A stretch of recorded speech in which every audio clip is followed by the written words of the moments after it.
death, what is it when you come back after death? A near-death experience. Near-death experience are related. So, yes, they are. They're very closely related. Floating and so forth. Yeah, well, what I want to ask is, first, has any ultra or infrasonic frequencies been discovered in these tapes of Billy Myers? What type of frequencies did you ask? Ultrasonic or infrasonic? At this point in time, no. Although I think it would be best to probably put you in touch with one of the gentlemen that did the work on this. But I don't think there has. But an update on it, I'd be glad to answer that if you want to send me a letter. Okay, and you were mentioning something about a beacon there in the spot in Switzerland. I suppose Switzerland is surrounded by mountains and Alps and so forth. If I remember correctly, Baron von Reichenbach, who's the discoverer of the Odic force and using crystals to detect this force, obtained these crystals from the Alps, and I think some of them were 6, 8, 10 feet long, so maybe that has something to do with it. That could be. Yeah. We've also heard, for example, the continental shelf, which I think appears right on the border of New Mexico and Arizona, has been very heavy in UFO activity. I don't know if the shelf is a curiosity point for them, or if it has something to do with electromagnetic waves, or what. It's an interesting analogy, though. And perhaps there's something like this in the Swiss area. We don't know. Speaking of UFO activity down there, I got clippings from Tucson newspapers of an event there of, 3 or 4 weeks ago, where flights of 60 UFOs were observed for an hour and a half by air controllers, radar, thousands of people in the Tucson area. There they were. Now, they will not talk about it at the flight tower there at the airport. I tried to talk to someone about it. They have been hushed up, but they were seen. They were reported, well reported, everywhere except in Los Angeles. But the folks of Tucson had quite a show. They weren't balloons. They were readily watched on military and civilian radar. Bill, I was with Wendell about 3 weeks ago. We spent several hours together, and he told me that the following evening after this major flap over Tucson, and I've heard there were, 4 waves of 15 apiece or something like that. Something like that. Staggered in between one another. But he told me the following evening, the same formation, the same number was sighted over the Burbank area and Santa Monica area. Well, Have you heard anything about that? I hadn't heard anything about the local flap at all. Obviously, I didn't see it, or I'd have been on the radio quite with that, and I'd carry my video camera with me everywhere I go, and would have gotten some footage.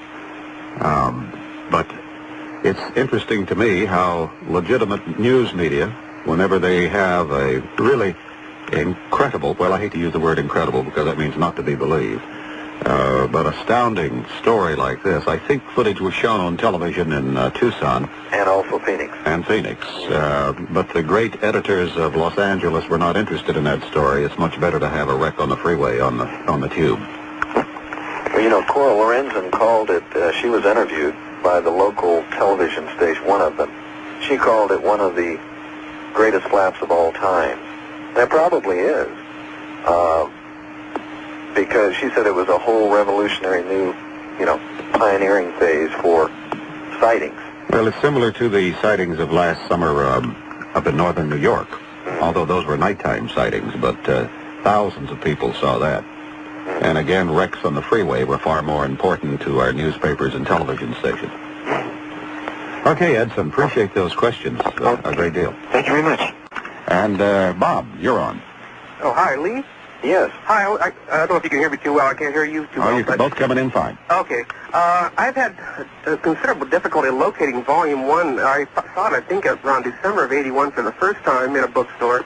Never saw it after that, but it piqued my curiosity. I looked for it. I had people looking books in print and microfilm, B. Dalton, that sort of thing. Nobody could find it. I finally, 2 years later, found one defective copy in a bookstore in Thousand Oaks. And I was wondering, has Is there any type of government, at least interference, or have you been approached by anyone in the government as far as publishing such a remarkable story and photographs?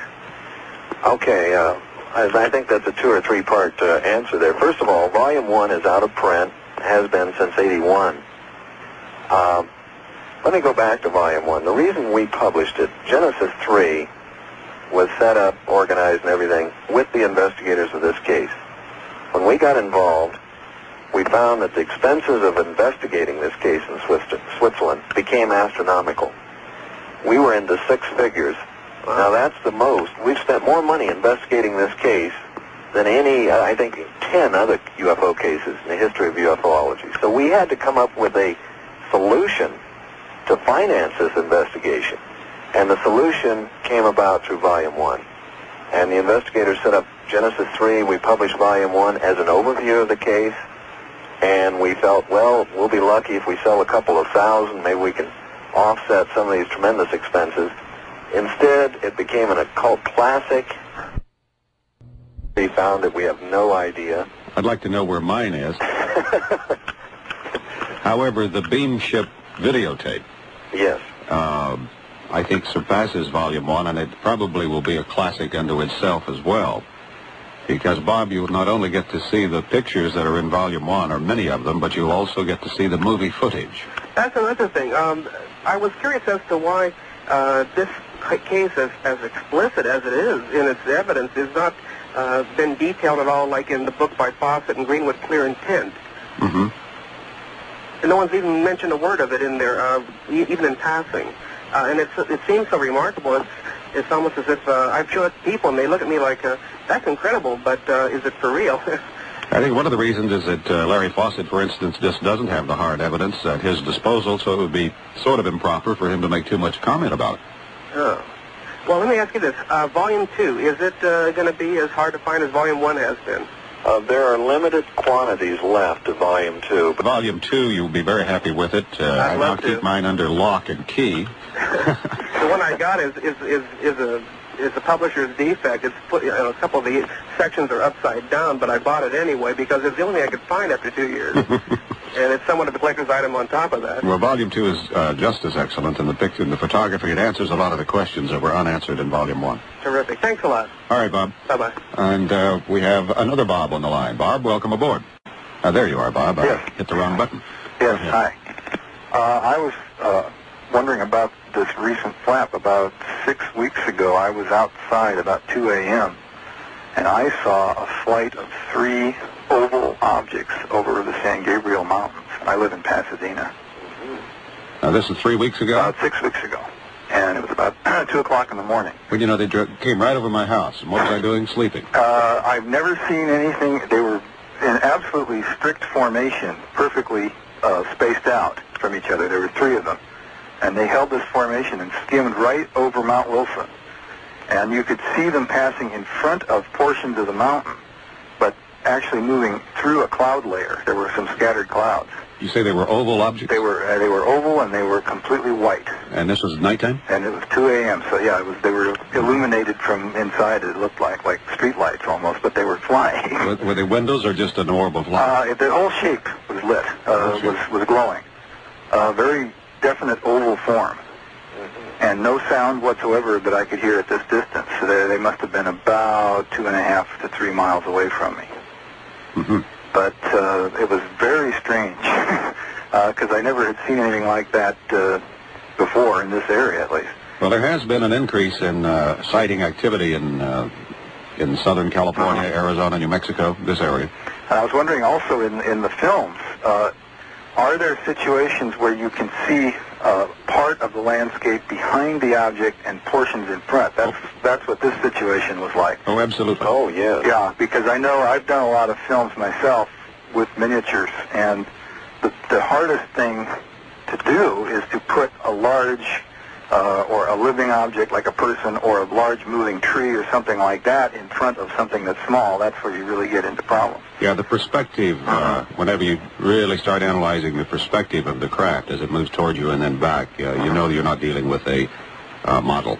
And also shadows. Do you ever see shadows, interplay of the shadows from the vehicle on the ground or on the people people in, Yes, you do. in the scene, because I know that's another area where things can get very difficult. Well, Bill,